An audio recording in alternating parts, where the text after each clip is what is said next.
of our collective lives. I'm really glad and delighted that Eve could be here today. We started planning this several months ago, and it was just great that there was an opportunity to do this, because I particularly am honored to be leading the service with a future colleague.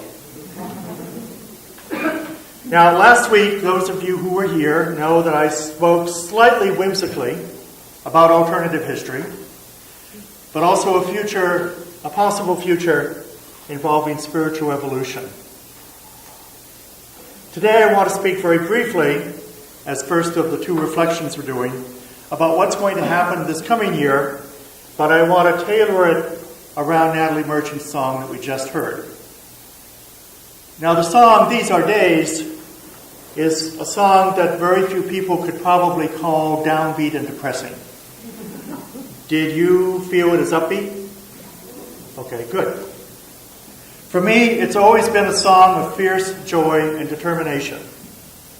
Last year, when I was going through some rather dramatic relationship issues in my life, I played this song a lot, because it was a reminder that here, now, in this very moment, is the opportunity to recreate the world.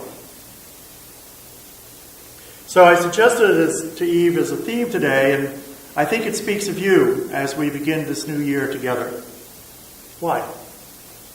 Well, at 12:15 approximately, you're going to be invited to attend a congregational meeting.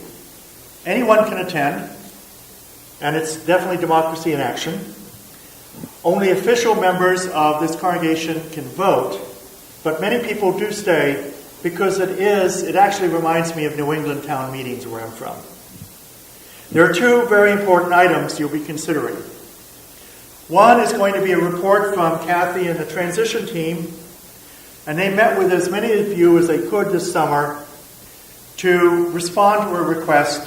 What do you want in ministry after I leave, when my interim time ends here next July? I think you'll find their report interesting. Then you're going to vote whether to approve the settled minister search team. It's a group of 5 people plus an alternate who are carefully chosen, and they represent a broad demographic range of this congregation. Now, they're going to have a lot of work. In fact, they get a pass on any other committee or requests for the entire year, because they're going to have a lot of work. But so will you, because you're going to be involved in this all along the way. If you choose to approve that search committee, at that moment when you do that, you will have crossed the proverbial line in the sand. At that moment, you will begin a new generation of ministry here. Now, you had your first generation of ministry when you were lay-led for many years. Now you might respond, well, we didn't all go to seminary and we all didn't get ordained, and that's true. You might say we're not ministers. But that's what's more important than you did ministry. You served others. From the very beginning of your days here, you served others and you served each other. And that's ministry. So that's your first generation. Your second generation of ministry was Cynthia Prescott, who was here for 12 years.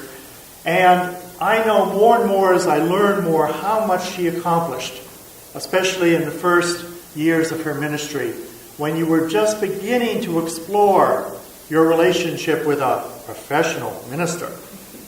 And she helped you to move into that partnership. Your next generation is going to be a person who your search committee is going to look very carefully at. It is a very thorough search.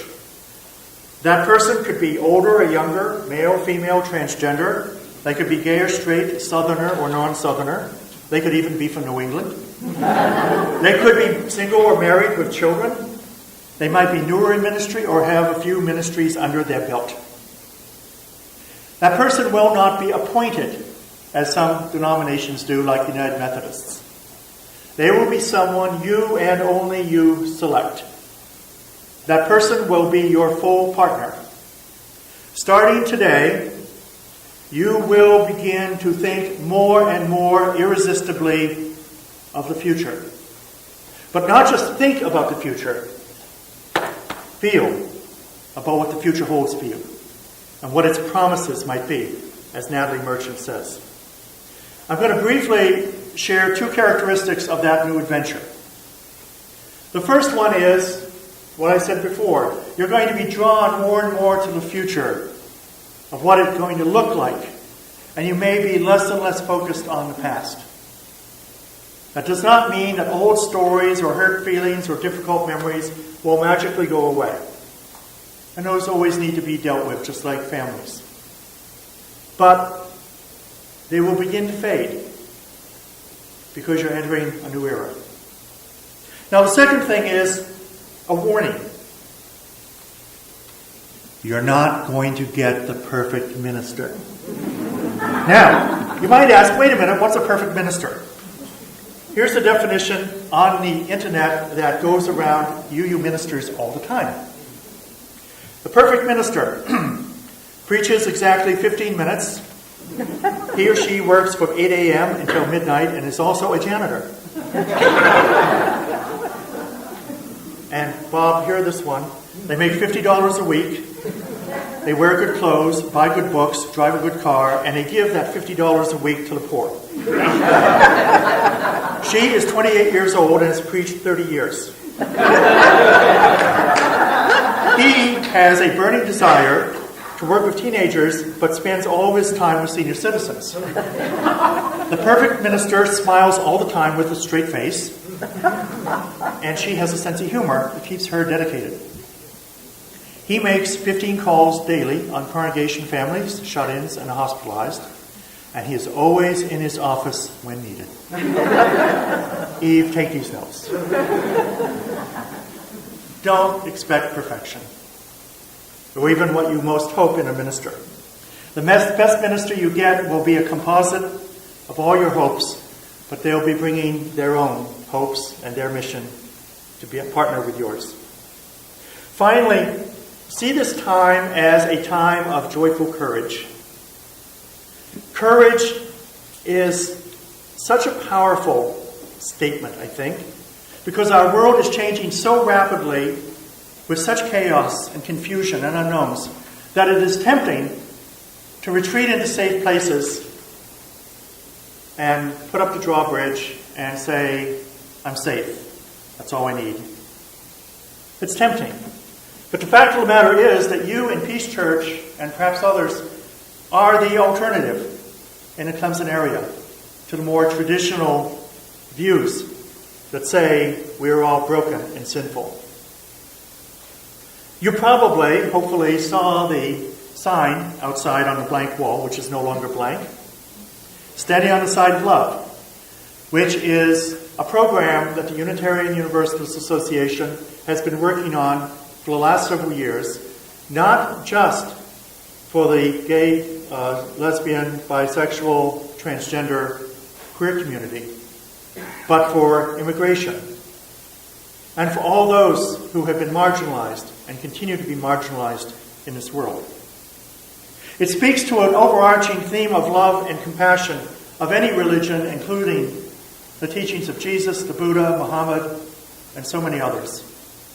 Because they spoke over and over again, nothing in the world matters so much as caring for ourselves and one another with compassion, dignity, and love. And you know what? I think you've got that too. In fact, I know you do. And now it's time, when you vote this afternoon, to move forward. As the opening words say this morning, love, like a carefully loaded ship, crosses the gulf between the generations. You're doing it. You're setting off today. It's into the unknown, but I think you've got the courage to get there. So in ending, may your love grow and bloom as you enter this new generation. Who else but you? You got it all.